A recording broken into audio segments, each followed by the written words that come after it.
Hello and welcome to the channel. In this video we are going over lighting and camera setup we used for a recent podcast shoot. This video might be useful if you are working in a small studio with limited space and ceiling height, need to rig lights overhead, or are shooting multi-person setup like podcast with minimal crew and gear. We have 4 people in the frame, 1 host and 3 guests.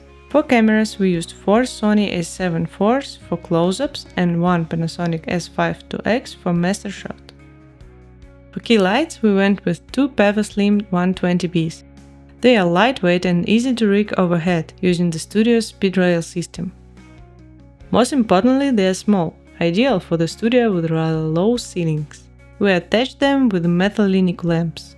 The included super clamps hold the ballasts. Safety chains are a must, especially when lights are hanging above people.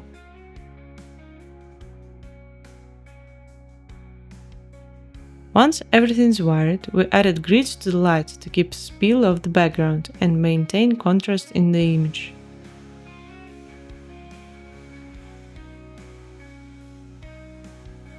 For background and backlight we used 8 tube lights total, 6 Nanlite 30X and 2 Amaran PT2Cs, mounted with grip arms and wall plates. Quick tip: when mounting grip arms directly to something without grip head, this is what righty-tighty looks like. If anything slips, it tightens itself. We didn't drill the shelves, that's how the studio is set up. The Nanlite app made it easy to control all the Nanlite fixtures. Here are all the backlight units.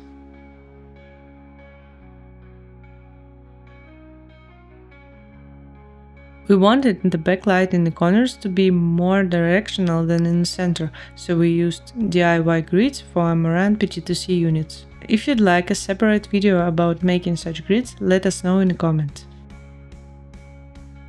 Those lights are attached using the included clamps, but we also added extra zip ties to keep them from falling if bumped.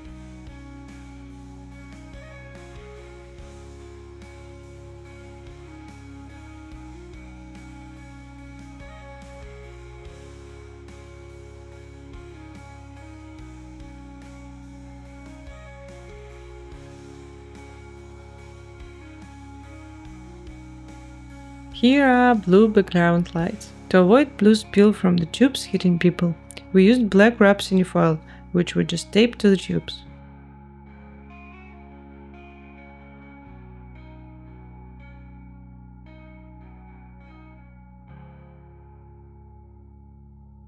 We keep black wrap around the studio and reuse it, so it's always handy.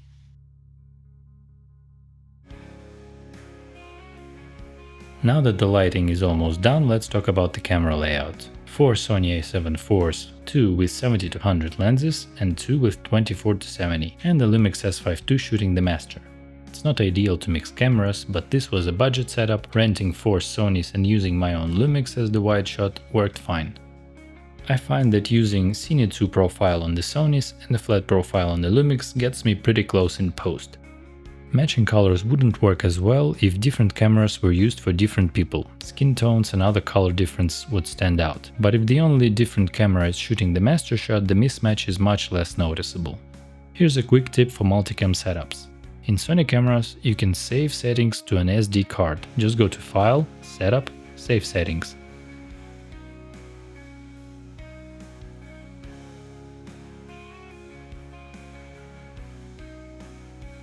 Pop that card into another Sony, load the settings, and you're good to go.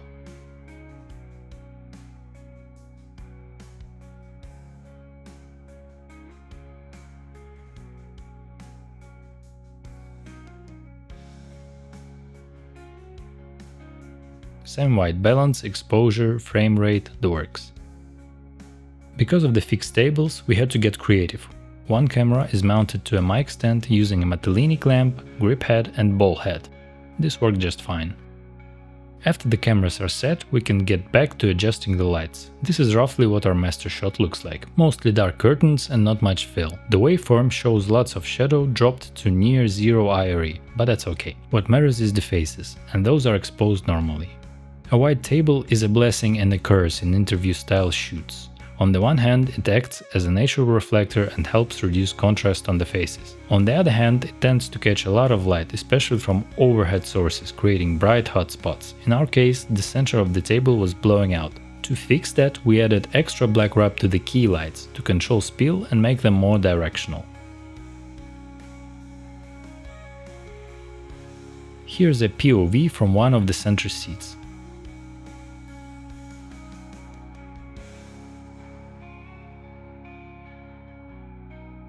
As you can see, the light above is mostly blocked and not hitting this seat directly, avoiding double shadows or too much exposure.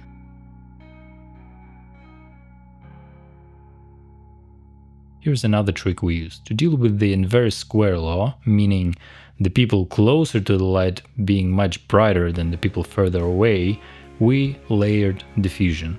The Nanlite 120Bs come with two diffusers. We used a more dense one on the whole unit and a less dense light grid one only on half of the light, like so.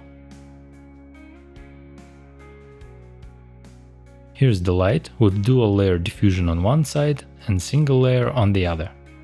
This evens out exposure between people sitting at different distances from the light. Looking at the waveform on our final shot, the hot spot on the table is gone and the exposure on people's faces is more or less consistent.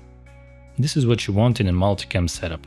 It means you don't have to tweak every shot separately in post. Let's pop into DaVinci Resolve real quick. In the color tab, I have qualifier focus turned on, so I can point to skin tone and check IRE values. All faces hit around 60-70 IRE, nice and consistent. Here's what our close-ups will end up looking. That's it for today. Hope this video was helpful. Let us know in the comments if you want to see more breakdowns like this. Thanks for watching, please like and subscribe, and see you in the next one.